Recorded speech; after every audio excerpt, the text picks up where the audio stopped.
Dan misteri di KM50 itu saya kira lebih hebat ketimbang misteri kematian Brigadir Joshua.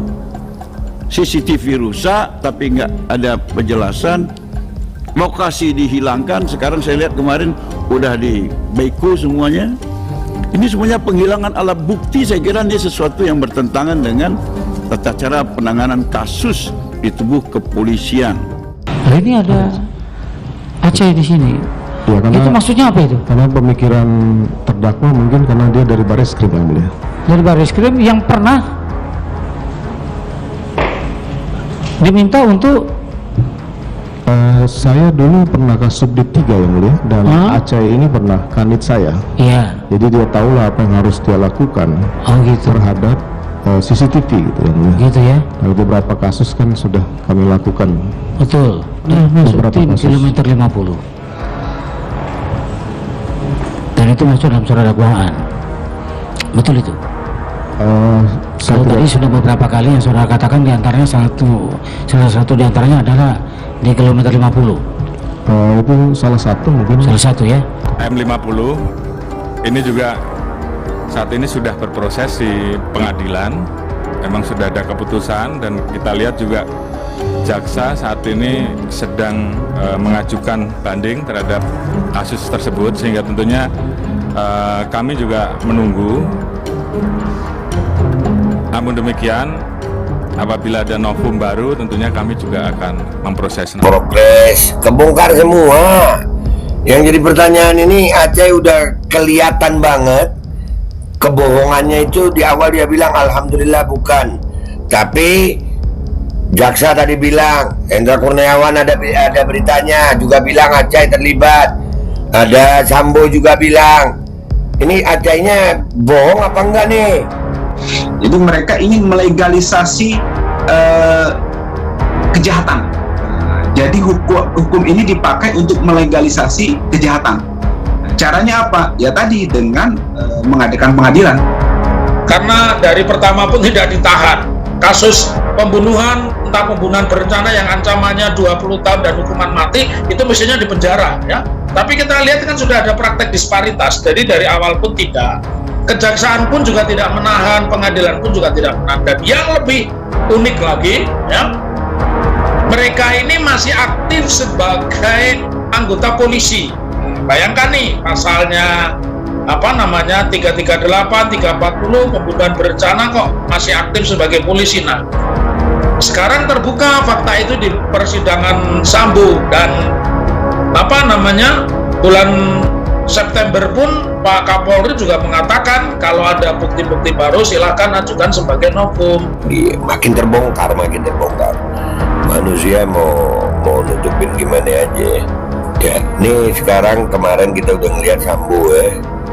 Semoga Allah Subhanahu wa Ta'ala menghancurkan sehancur-hancurnya para pelaku pembantaian 6 syuhada pengawal kami dan yang memerintahkannya, serta para aktor intelektualnya juga yang merestuinya, dan semua yang terlibat dalam pembantaian sadis dan brutal tersebut secara langsung maupun tidak langsung.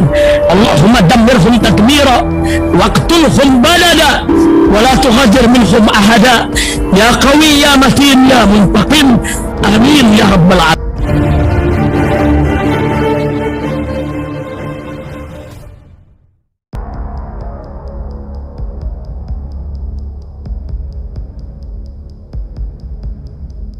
KSI Gerakan Nasional Pembela Rakyat GNPR di depan Mabes Polri Jalan Trunojoyo Jakarta menuntut 2 hal, yaitu tangkap Fadil Imron dan usut tuntas kasus KM50. Tuntutan untuk menangkap Fadil Imron karena sebagai Kapolda Metro Jaya saat itu ia diduga kuat terlibat dan bertanggung jawab atas pembantaian 6 anggota Laskar FPI. Kini Fadil Imron menjabat sebagai Kabaharkam Polri. Adapun tuntutan kedua yaitu penuntasan pengusutan kasus KM50 karena bahwa menurut GNPF dan umat Islam pada umumnya kasus KM50 itu belum tuntas. Ada orang atau pihak lain yang layak menjadi tersangka, akan tetapi hingga kini masih disembunyikan atau belum terungkap. Ada pihak yang menyatakan bahwa mengingat dua terdakwa telah mendapatkan vonis inkrah, maka kasus KM50 harus dinyatakan sudah selesai. Aksi di depan Mabes Polri dianggap tidak menghormati putusan pengadilan. Pihak yang berpandangan demikian antara lain Muhammad Hasan yang menamakan dirinya aktivis gerakan umat Islam Khafah. Pandangan tersebut tidak benar karena bagi ormas dan gerakan Islam yang tergabung dalam GNPR serta umat Islam pada umumnya proses peradilan terdahulu itu tidak akuntabel, objektif dan jujur. Sebaliknya, menjadi peradilan rekayasa, peradilan di dagelan atau peradilan sesat, peradilan yang mencoreng dan memalukan dunia hukum. Dua petugas kepolisian yang diproses hukum yaitu Fikri Ramdhani dan Yusmin Ohorela adalah terdakwa yang sejak awal dimanjakan berstatus sebagai peran pengganti dan akhirnya dilepaskan. Pembunuhan dan pembantaian yang diskenariokan agar berujung happy ending. Proses peradilan belum selesai. Kapolri sendiri, Jenderal Listio Sigit, membuka pintu periksa ulang jika ada novum dan novum ternyata ada bahkan lebih dari 2. Belum selesainya proses hukum ini juga menyangkut rekomendasi Komnas HAM yang belum dijalankan oleh penyidik, masih terhutang atau menggantung. Tanpa menunggu novum, penyidik dapat dan harus menuntaskan tugasnya untuk menindaklanjuti rekomendasi Komnas HAM itu. Pertama, menyelidiki kepemilikan pistol atau senjata api yang ditunjukkan oleh Kapolda Metro Jaya Fadil Imron saat konferensi pers 7 Desember 2020. Realisasi amanat Komnas HAM ini akan menentukan terjadinya obstruction of justice atau tidak. Benarkah senjata itu milik 6 anggota Laskar? Kedua, rekomendasi penting Komnas HAM yang belum dikerjakan penyidik adalah menyelidiki penumpang 2 mobil misterius Avanza hitam B1739 PWQ dan Avanza Silver B1278 KJD. Ini sangat penting mengingat penumpang kedua mobil tersebut diduga sangat terlibat. Komnas HAM merekomendasi adanya penindak hukum untuk mereka.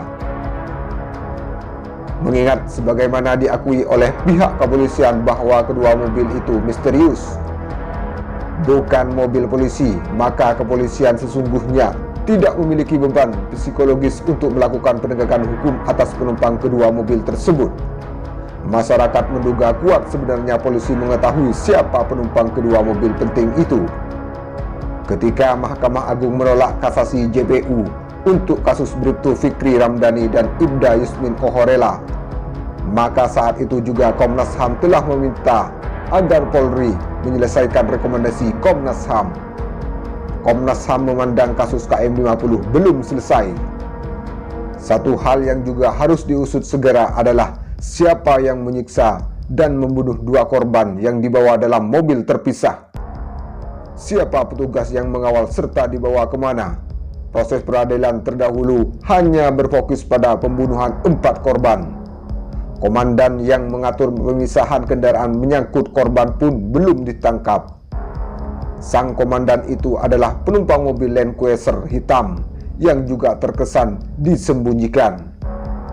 Aksi 17 Mei di depan Mabes Polri kemarin sudah tepat jika di samping tuntutan untuk menangkap mantan Kapolda Metro Jaya Fadil Imron, juga agar kepolisian melakukan pengusutan tuntas atas peristiwa KM50.